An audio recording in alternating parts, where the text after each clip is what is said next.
Man. If you guys haven't seen Terrifier 3, come back to this video because I'm gonna talk some minor spoilers here. This is my favorite. My favorite out of the three Terrifier movies. Number one was good.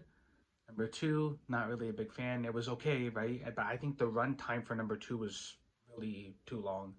Same with number three. They could have cut a lot of stuff in this movie and it would have still worked for me. That's just my opinion. Now, I'm gonna start off with some of the stuff I didn't like, right? This movie had a lot of pacing issues. It was kind of all over the place in the beginning. We jumped from here to here to here to here to here, right? But other than that, the movie was good. I really liked it. I mean, this movie is way more gorier than number two. If you're not really into that, you won't like this movie. But this movie takes what number two and just upped it right there, right? Right? The mall Santa scene, the bar Santa scene, which I think the movie should have started off with that. Him getting the suit from a mall Santa. That would have been a fire way to start the movie. Now, one of the standouts of this movie is a character named Vicky. She's in number one. She appears in number two a little bit, but in number three, she steals the show at the end, and it's to the point where you're like, all right, bro, you gonna let this broad take the you gonna let this broad take the fucking lead? What are you doing now? You gonna let this fucking broad this broad steal the show? What you doing, right? And it was scary. I mean, whoever played Vic, bravo, because you kind of actually low key scared me. Right, so this movie kind of relies on they try to tell a story, right? Because if you don't, you're just gonna have mindless, endless killing and endless gore, and it kind of becomes redundant, right?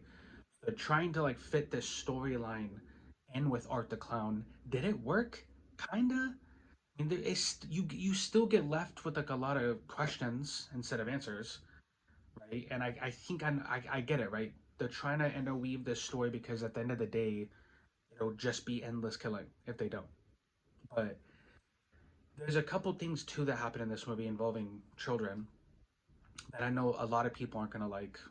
I didn't really like it either, right? No one really likes scenes involving pets or children, but I can respect that the filmmakers and the writers took a risk.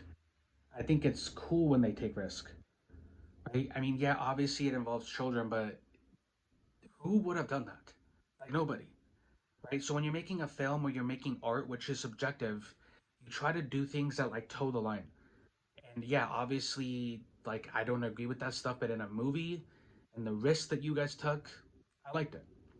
Now, it was kind of funny too seeing Art fanboy over Santa at the bar, like he was being like a huge fanboy, and it was funny. Like he's kind of like I've always thought of Art the clown as like a mime.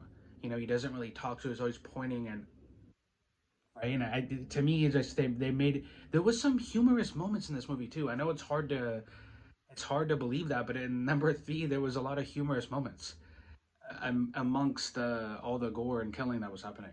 Right, so I think this movie's very solid. I'm interested to see where they take the movie going forward. I know there's a number four that's already been greenlit. So like, where do you take the story from here? Like the main character, her brother's dead, her mom, her dad, her uncle, her aunt, her cousin. She has nobody, right? So like, is she the new Laurie Strode? Like, is Art gonna just chase her around until she's like 60 and barricades herself in a house like this is between me and Art, right? Is how where this is going? I hope not. But hey, I'm in for the ride. So yeah, that's all I got for today, guys. That's for my quick review for Terrifier 3. If you like what you see, subscribe, share the video, helps the channel out a lot. And until next time, guys, peace.